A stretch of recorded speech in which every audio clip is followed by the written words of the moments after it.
Principal ने पहले video evidence delete की, फिर उसके बाद यहाँ के कैमराज ऑफ किए गए। सिर्फ और सिर्फ मिस इन्फॉर्मेशन थी, मिस इन्फॉर्मेशन और प्रोपेगेंडा। कोई ऐसी चीज़ नहीं है कि हमारी बच्ची घर पे एक इंसिडेंट हुआ है कि पाँव स्लिप होने की वजह से वो गिरी हैं। बिस्मिल्लाहिर्रहमानिर्रहीम, अस्सलाम वालेकुम। मैं हूं जलील खान कुराची, आप देख रहे हैं मेरा YouTube channel. Punjab group of college के वाक़े के मुतल्लिक गुफ्तगू करेंगे। कल मैंने मौका के ऊपर जाकर कुछ लोगों से बात भी की थी, तलबा से, वो जो एहतजाज कर रहे थे, और कुछ ठोस शवाहिद आपके सामने भी रखे थे जहां तक मेरी एक्सेस थी। लेकिन अब की बार ये है कि मामला थोड़ा सा गंभीर हो चुका है। अब मामले का रुख तब्दील किया गया या करवाया गया, समझ नहीं आ रही कि अब हो क्या रहा है, क्योंकि अब मामलात में कुछ इस किस्म की चीजें इन्वॉल्व हो चुकी हैं जो आपके सामने मैं अब रखने वाला हूं।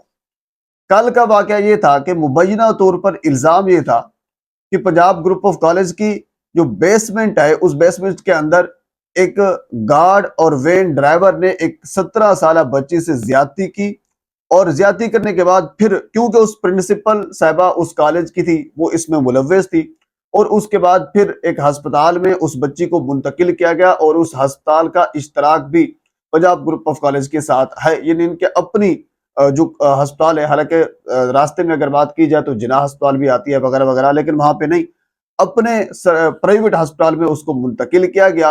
ये कल तक की खबर थी। और उसके बाद फिर हमें खबर ये भी मिली, ये मुबैना तौर पर जो खबरें हमें मिलती रही, कि वो बच्ची 17 साल जिसके साथ ज्यादती की गई थी, मुबैना तौर पर वो जान की बाजी हार गई। उसके बाद फिर ये हुआ कि जो तलबा है उन्होंने भरपूर एहतजाज किया, पूरे लाहौर के अंदर एहतजाज किया गया। लाहौर के अलावा मुख्तलिफ और इजला में भी एहतजाज की कॉल्स हमें देखने को मिली, और उसके बाद फिर मुख्तलिफ चेट हमारे सामने आती रही। ये तलबा की चेट है, ये असाजा की चेट है, ये हो रहा है, ये वो हो रहा है, बहुत सी चीजें हमारे सामने आती रही, हमें देखने को मिलती रही। लेकिन मामला गंभीर यहां से शुरू हुआ जब वजीर तालीम ने यह कहा कि बिल्कुल मामला हुआ है, इन्होंने एक्सेप्ट किया, और ये कहा कि जो बेसमेंट के अंदर कैमरे लगे हुए थे, उन कैमरों की फुटेज डिलीट की गई है, और क्यों डिलीट की गई है, इस सवाल या निशान उठाया वजीर तालीम ने। उसके बाद फिर फैसल कमरान साहब आते हैं। फैसल कमरान साहब, जब पुलिस का मौक़िफ़ आता है कि पुलिस ये कहती है कि ऐसा मामला हुआ ही नहीं है, उन्होंने सिरे से इस मामले को जुटला दिया कि नहीं, ऐसा कुछ नहीं हुआ। ये दोनों चीजें आपस में मुतज़ाद सामने आ गई। उसके बाद फिर शहर बानो नकवी साहिबा जो ASP डिफेंस हैं, वो सामने आती हैं और कुरान और हदीस की हवाले देती हैं कि आप पहले तहकीक कर लिया करें खबर के लिए, उसके बाद फिर खबर फैलाया करें वगैरह वगैरह। ये बात करने के बाद फिर वो भी इस चीज की तरदीद करती हैं कि ऐसा मामला कुछ नहीं हुआ। चलो, ये भी यहां तक ठीक था। उस वक्त भी तलबा एहतजाज कर रहे थे, पूरे पाकिस्तान के अंदर गम और गुस्सा पाया जा रहा था कि ये एक 17 साल बच्ची के साथ ज्यादती की गई, और उसके बाद फिर वो बच्ची अपनी जिंदगी की बाजी हार गई। ये उससे अगला एक पॉइंट था, इंतहाई संगीन सूरत हाल बन चुकी थी। उसके बाद जब ये मामला यहां तक पहुंचा तो फिर ASP शहर बानो नकवी साहिबा एक मरतबा फिर सामने आती हैं, और साथ उनके 2 मर्द खड़े होते हैं, और ये दावा किया जाता है कि ये एक जानिब उस लड़की का मुबैना तौर पर जिसके साथ ज्यादती की गई उसका वालिद है, और दूसरी साइड के ऊपर उनके चचा खड़े हैं। तो ये आपसे गुफ्तगू करेंगे। उसके अंदर वो ये कहते हैं, यानी उसके मुबैना तौर पर जो उस लड़की का वालिद है, अब हमें इस चीज के ऊपर अभी तहकीक करना बाकी है, क्या जो लड़की जिसके ऊपर ये इल्जाम था वो अभी जिंदा है या फिर वो अभी जिंदा नहीं है। अभी इस चीज की कोई कंफर्म नहीं है खबर, क्योंकि जो स्टूडेंट्स थे उनका कह लीजिए कि ये कहना था कि वो बच्ची जिंदगी की बाजी हार गई है। मुख्तलिफ मैसेजेस भी हमें मिले, और जब मैंने जाकर कल गुफ्तगू की कॉलेज के सामने बाहर जब एहतजाज हो रहा था, तो उसके अंदर भी स्टूडेंट ने यही इल्जाम लगाया, ये दावा किया कि वो बच्ची मर चुकी है। और इसके साथ फिर उन्होंने ये भी दावा किया, जब बच्चियां थी लड़कियां, तो उन्होंने ये कहा कि हमें उन तक एक्सेस भी नहीं है, हमें उनको मिलने भी नहीं दिया जा रहा।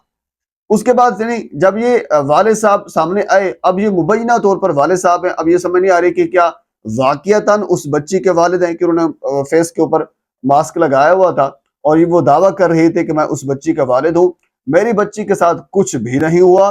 वो सीढ़ियों से गिरी और गिरने के बाद उसको चोट लगी, जिसकी वजह से ICU में मुंतकिल किया गया। ICU के हवाले से कल एक चैट वायरल होती बच्चे और टीचर के दरमियान, اس کے اندر انتہائی شرمناک چیز یہ ہمیں دیکھنے کو ملی تھی جب یہ بچہ ان سے کہتا ہے کہ سر وہ تو بچی ICU میں منتقل ہو گئی ہے. آگے سے جو ٹیچر صاحب ہیں مجھے جواب دیتے ہیں کہ وہ کون سی 5 سال کی بچی تھی، 17 سال کی بچی تھی، تو وہ ICU میں کیسے منتقل ہوئی ہے. تو اس بات کو یا اس اینگل کو آپ دیکھیں یہ کس اینگل سے گفتگو کر رہے ہیں، اس کے اوپر بھی ایک بڑا سوال نشان موجود ہے. کیونکہ واقعہ تقریباً کوئی 5-6 دن پہلے کا ہے. کل اس کے اوپر احتجاج ہوا تو یہ واقعہ پھر میڈیا کے اوپر، ٹویٹر اور باقی تمام تر سوشل میڈیا کے اوپر اس کو اپڈیٹ کیا گیا. الیکٹرونک میڈیا نے بالکل اس کو کور نہیں کیا کیونکہ میاں عامر صاحب جو پنجاب گروپ آف کالج کے مالک ہیں، وہی دنیا نیوز کے مالک ہیں، وہی UCP کے مالک ہیں، اور بہت اس کے علاوہ پھر وہ کہتے ہیں پنجابی میں منجا منجا دا بھائی ہوندن تے وہی گل ہے.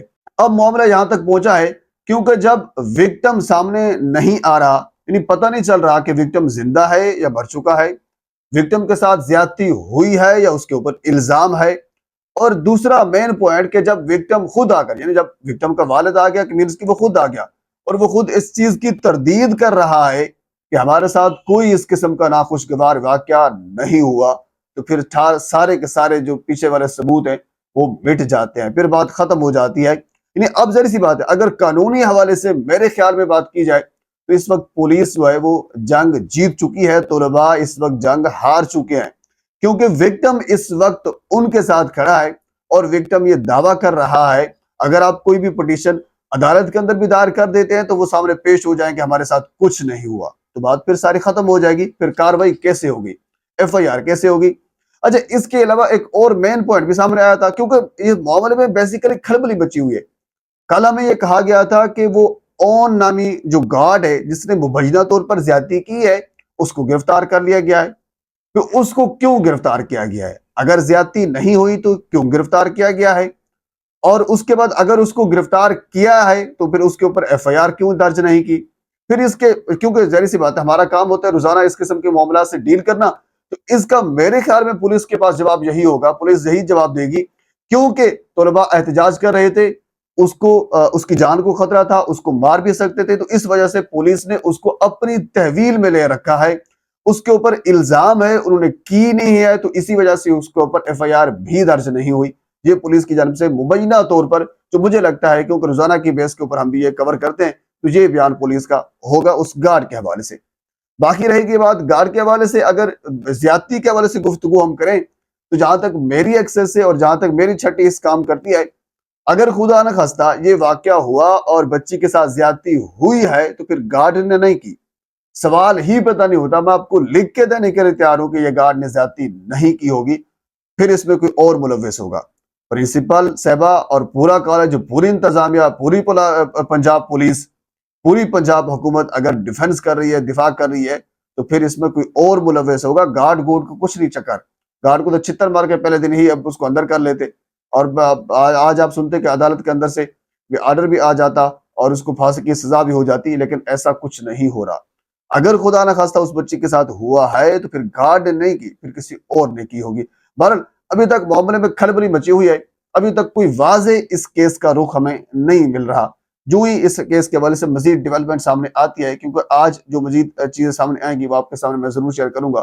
ایک مرتبہ آپ سے گزارش ہے میرے چینل کو سبسکرائب کر دیں تاکہ آنے والی ہر انفارمیٹیو ویڈیو آپ تک پہنچ سکے. اللہ حافظ.